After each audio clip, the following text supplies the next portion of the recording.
Il y a un repos pour le peuple de Dieu. D'après les indications très détaillées de la tradition juive, concernant la célébration du culte, dans la période qui suivit le retour de l'exil de Babylone, ce psaume était chanté dans le temple le matin et le soir de chaque sabbat. Peut-être avait-il été composé à cet usage. Il est certain que la pensée centrale du psaume nous transporte à ce grand sabbat, dont le repos hebdomadaire n'est que l'image, où l'humanité renouvelée célébrera la destruction complète du mal et jouira, dans la communion de son Dieu, de toute la plénitude de vie qui lui est destinée. La certitude de ce qu'il y a d'éphémère dans la prospérité des méchants, de durable dans celle des justes, est déjà exprimée, sous forme d'enseignement, dans les psaumes entre 37 et 49, elle apparaît au psaume 73 comme le résultat de la lutte douloureuse du croyant contre le doute. Ici c'est en pleine action de grâce et comme en plein sabbat, que nous sommes transportés dès le début. Le psaume comprend 5 strophes, de 3 versets chacune. Verset 2. Verset 2 à 4 Il est bon de louer l'Éternel. C'est une belle chose, agréable à Dieu et salutaire à l'homme, Néhémie 8.10. Verset 3. Ta bonté.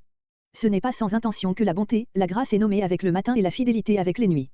L'aurore de chaque jour n'est-elle pas une image, en même temps qu'un témoignage, de la bonté de Dieu et quand la pensée de la fidélité divine se présente-t-elle mieux à l'esprit et au cœur que durant les nuits, dont elle écarte les dangers ou adoucit la souffrance. L'instrument à 10 cordes, lyre de grande dimension, psaume 33.2, avant la forme d'un triangle renversé. Verset 5. Versets 5 à 7. Que tes œuvres sont grandes, ô Éternel. Car tu me réjouis. La louange n'est en réalité que la réponse de l'homme à un langage divin. Dieu parle à son peuple et le réjouit par ses œuvres, celles de la création matérielle et surtout, ainsi que cela va être développé, celles de sa miséricorde et de sa justice. Verset 6. Combien profondes tes pensées. Elles sont insondables, même pour l'homme éclairé de Dieu, mais lui, du moins, en entrevoit la profondeur, tandis que l'insensé, verset 7, ne juge que d'après l'apparence et s'arrête à la surface, sans rien soupçonner au-delà. Verset 7. L'homme stupide, hébreu, l'homme brut, de Litz traduit der Tiers-Manche. Il n'y connaît rien, ne voit pas que ce qu'il prend pour prospérité est une voie glissante, psaume 73.18, et que ce à quoi il n'attache aucun prix est la condition même de la vie. Verset 8. Verset 8 a dit Dieu seul haut élevé. C'est ici la strophe centrale du psaume, non seulement par la position qu'elle occupe, mais par la pensée qu'elle exprime, celle de l'abaissement de toute fausse grandeur en présence de Dieu. Tel sera en effet le dernier mot de l'histoire. C'est pour être détruit. Tout concourt souvent au succès des méchants. Il n'y a pas là une simple apparence, mais une volonté divine, d'après laquelle le mal doit manifester sa vraie nature, pour être ensuite d'autant plus justement et complètement détruit. Verset 9. Mais toi. Les événements même qui ont pour résultat la manifestation, puis la destruction du mal, contribuent en définitive à mettre en pleine lumière la suprême élévation de l'Éternel. Verset 10. Car voici. Ces mots expriment la surprise. Telle est en effet la puissance du mal qu'il semble indestructible. Mais le psalmiste constate, et cela, par 2 fois, comme un événement encore à venir, mais certain, la destruction des ennemis de Dieu. Verset 11. Verset 11 à 13 Le peuple de Dieu dans sa force et dans sa joie.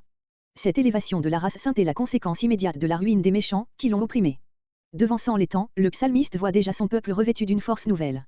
Ma corne, ma force, psaume 75.6, psaume 75.11, psaume 89.18. Celle du buffle, plus exactement, de l'oryx, voire Job 39.12, note. Une huile toute fraîche, symbole à la fois de la grâce divine et de la joie dont elle remplit le cœur, psaume 23.5, psaume 45.8. Verset 12. Mon œil aime à regarder. Autrefois il n'osait pas même envisager en face ses adversaires, maintenant il les voit déjà vaincus. Remarquez, dans ce verset, le contraste entre ce regard du fidèle sûr de la victoire et celui des méchants qui épient leur adversaire. Verset 13. Comme la palme. Les Arabes appellent cet arbre, l'arbre béni, la sûre de l'homme. Sa puissance de production est telle qu'il peut donner jusqu'à 200 ou même 300 kg de fruits. Rien n'égale la grâce et la majesté du palmier des oasis, ce roi des grandes plaines, avec son diadème haut élevé de feuillage, sa verdure permanente et sa vitalité constamment renouvelée, qui fait de lui l'image de la vie, au milieu même du royaume de la mort. De Litz.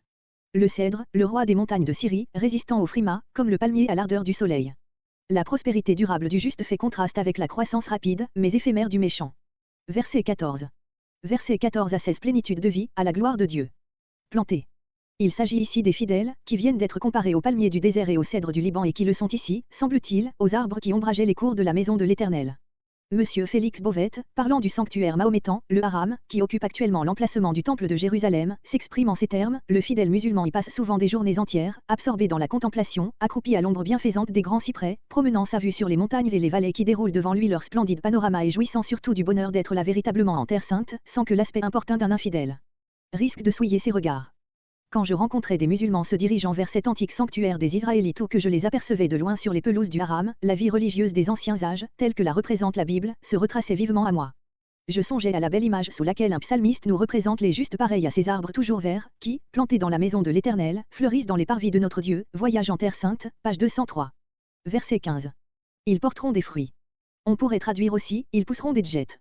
Même au moment où leur développement semblerait devoir être arrêté, ils progresseront en vie et en force et ils ne cesseront de porter des fruits, parce que le sol où ils plongent leurs racines est pénétré de la vie même de Dieu. Psaume 1.3, Jean 15.5-8. Verset 16. Pour annoncer cet admirable déploiement de vie n'est pas, comme la prospérité des méchants, un voile jeté sur la gloire de Dieu, il ne se produit au contraire que pour rendre témoignage à l'inébranlable et parfaite justice de Dieu. L'Éternel est droit, mon rocher, point en lui d'iniquité, autant d'expressions empruntées au cantique de Moïse, Deutéronome 32.4. Au terme de son histoire, Israël proclamera ce qu'annonçait déjà Moïse à ses pères, à peine sortis d'Égypte.